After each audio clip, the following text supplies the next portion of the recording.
guys! Welcome to our YouTube channel. So for today's video naman po, ito na po ang part 4 ng ginawa nating gift giving dito sa pagpunta natin sa Bicol sa bayan ni Mami Aida. So ngayon po, naka-ready na po kami at meron po kaming dala-dala dyan.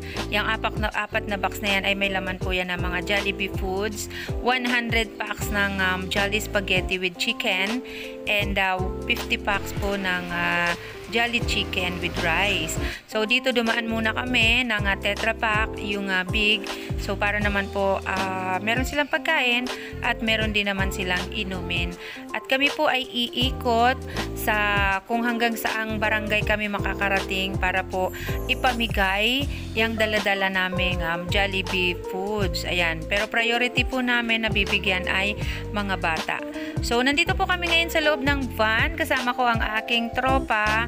Siyempre, nandyan ang ating mga butihing mga volunteers.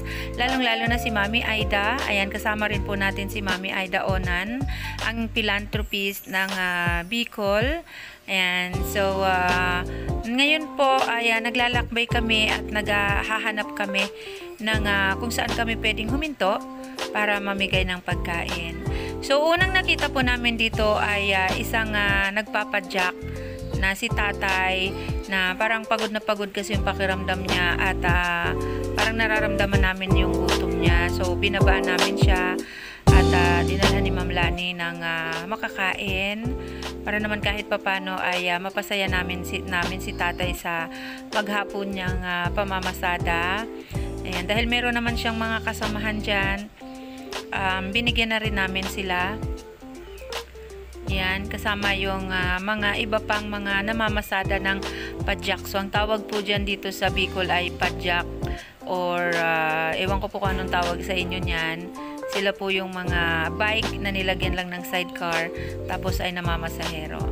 So, dito naman po, habang dumadaan at binabaybay namin ang daan ay nakita namin itong mag-anak na ito kung saan ang kanilang hanap buhay ay mga lakal or mamulot ng basura na mapapakinabangan katulad ng mga plastic bottles, bakal, bote, at ayan po, sama-sama silang nangangalakal sa araw-araw para po sila ay mayroong pagkain at inabutan po natin sila ng pagkain. So, dito naman sa aming pangatlong stopover may nakita kaming dalawang batang naglalakad, kaya binabaan na rin namin at inabutan namin ng pagkain.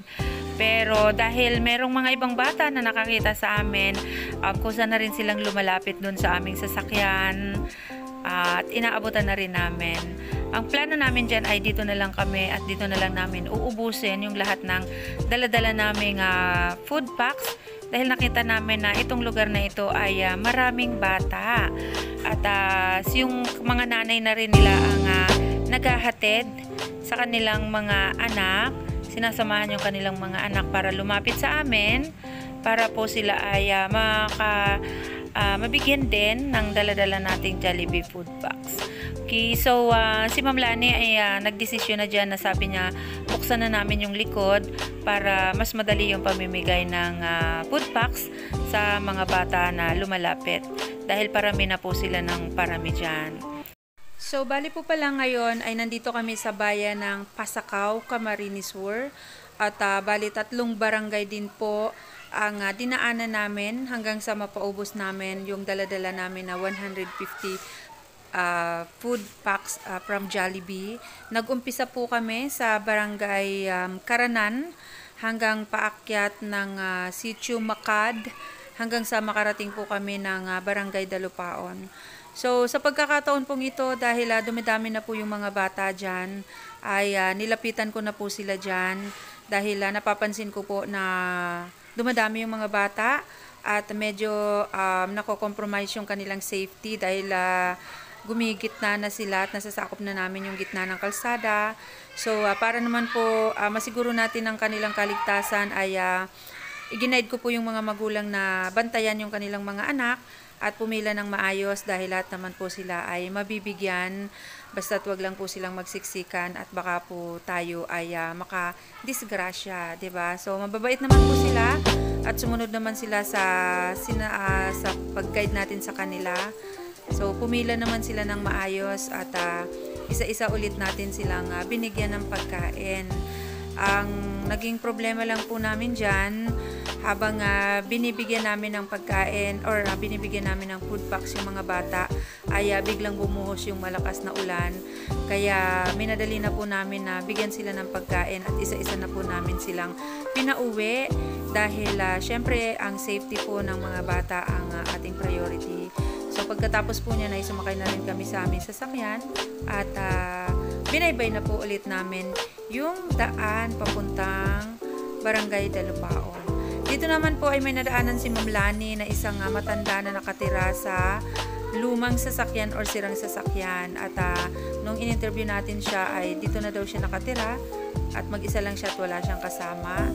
Magbubuti or magbabakal at magbabasura din ang kanyang hanap buhay.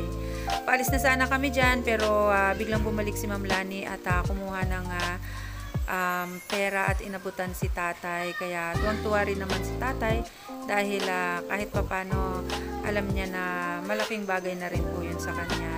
Kaya nagpapasalamat kami sa lahat ng mga sponsors nang dahil po sa inyo ay marami po tayong napapasayang mga kababayan natin na alam natin na sa punto ng kanilang buhay ay nangangailangan po talaga sila ng tulong. Kaya muli po ay pinapasalamatan namin ang mga tumulong sa atin at nagbigay ng share ng kanilang mga blessings. Mami Malu Atienza ng Team Good Heart. Ayan, at sa The Vibes Mom, Mami Mels Castanieto. Ayan, sa Team Fingers, Mamita Fantasy, sa Mahal Community, at sa Team Berador. Ayan, may love shout out sa ating lahat. So this time nakita ni Tinto yung si Kuya na nagkakalabaw. So mag-isa lang naman din siya. Binigyan na ni Tinto ng pagkain dyan. At huminto muna kami at bumaba kami ng sasakyan kasi tinatansya po namin kung kami ay makakadiretso. Baba ng ang daan po ay nagkaaberya. So dito po pala ay merong sirang daan.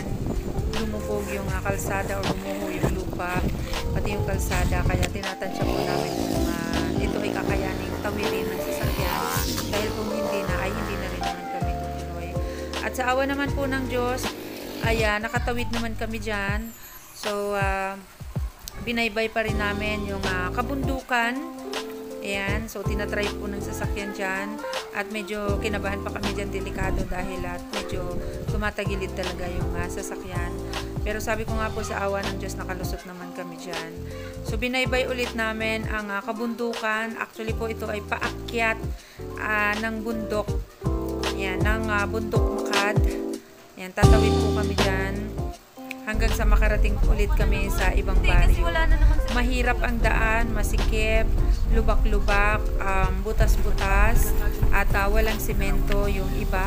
Talagang lupa lang yung dinadaanan, kaya naman maputik at medyo nahirapan talaga yung sasakyan. Bukod sa maputik, bitak-bitak at merong mga lubog na kalsada na medyo delikado sa pagbiyahe. Lalo na kung ganito na umuulan po at madulas po dyan ang daan, sa totoo lang. Kaya maraming pagkakataon na kami ay medyo kinabahan. Pero ganun pa man, hindi namin alintana ang hirap ng daan at patuloy naming binaybay hanggang sa kami ay makarating sa isa pang barangay para ipagpatuloy po namin yung pamimigay ng ating food packs dahil napag-alaman namin na dito sa barangay na to ay marami ding mga kababayan natin ang naapektuhan din ng nagdaang bagyong Christine.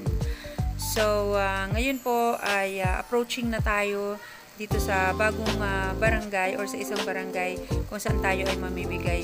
At dito na natin uubusin yung lahat ng mga natira natin food packs. So pagka-park namin ay may nakita kaming mga bata, kaya binigyan na namin sila. At meron pa kami nakita mga estudyante na kumakain ng kanilang mga baon, kaya tinawag na sila ni LC at binigyan ng Jollibee food packs. So may magulang na nakakita sa amin na namimigay kami ng pagkain, kaya lumapit na rin sila sa amin. Ayan, at hiningan natin ng konting pasasalamat ang batang cute na ito. So, dahil nga po medyo malayo yung binyahin namin at talagang namang nakakapagod at masakit sa katawan yung biyahe na ikaw ay dadaan sa lubak-lubak. So, pagdating po namin dito ay nag-relax muna kami ng sandaling oras at kami po ay nakiusap sa may bahay na makikiluto at dito na po kami kumain ng aming tanghalian. Ayan. At pagkatapos ay pinagpatuloy na po namin yan. Hinahabol na namin yung oras dyan kasi hindi po kami pwedeng abutin ng gabi pabalik sa daan. Gawa ng mahirap nga po yung daan, madulas. At talagang umuulan po. Malakas yung ulan. Nung umuwi kami dyan ay malakas yung ulan. So ngayon, iniisa-isa na namin yung mga kabahayan dito. At inuubos na lang po namin na ipamigay yung ating mga food packs para naman makapagbigay tayo ng kaunting ngiti, lalo na dito sa mga kababayan natin na sila ay nakatira dito sa gilid ng baybayin.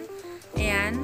At nung mga panahon na nagbagyo, sa awa ng Diyos, sa aming pagtatanong-tanong dito ay hindi naman daw po masyado silang nahirapan or hindi naman sila masyadong naapektuhan. Bagaman natakot sila dahil sila po ay malapit sa baybaying dagat at kung umaalon na po ay nagigiba itong mga bahay nila dito. Pero laking pasasalamat naman nila at hindi naman naapektuhan yung mga bahay na nakatira sa gilid ng dagat. Pero yung kanila daw pong mga kabuhayan, katulad ng mga tanim nila sa kanilang mga bukid, ay yun po ang nasalanta.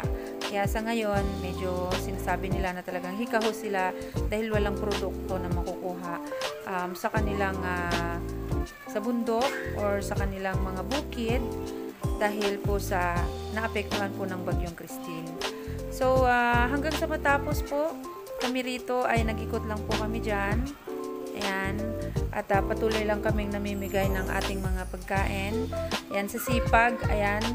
Sa sipag ng dalawa, si Dindo Caraig at si Ma'am Lani. At alam ko po na si Dindo dyan ay pagod na rin dahil talaga namang siya yung mismong nagbibit-bit ng box. Ayan. Ay kung isang puno po yan dyan ay sobrang bigat talaga niyan. So, siya lang din mag-isa yung nagdadala. At nagpapasalamat din po kami dito sa mga sumama sa amin, lalong-lalo na po itong nasa unahan na nakasando. Siya po ay isang kagawad sa barangay. Kaya sina-shoutout po namin yung mga nasa barangay na inalalayan kami. Maraming salamat po kay Kagawad Alan Candelaria na sumama sa amin. At siya po yung nag-guide sa amin kung sino po yung mga pamilya na pwede naming lapitan at bigyan ng mga pagkain dahil siya po yung nakakaalam kung sino po yung pamilya dito na may maraming mga anak. Ayan. So, siya po yung nag-guide sa amin. Kaya maraming salamat din po. At meron pong nag-guide sa amin dito sa barangay na to. Napakaganda ng lugar. At nagpapasalamat ako na ito pong lugar na ito ay hindi masyadong naramdaman yung nagdaang bagyo. Bagaman nasalanta po yung kanilang mga pananim sa bukid. Pero ang nakakatuwa dahil wala namang nasirang bahay at lalong-lalo na po na safe po ang lahat. So, this time po ay tapos na po kami mamigay. Naubos na po namin lahat ng mga food packs na ipinamimigay namin dyan at kami po ay umuwi na.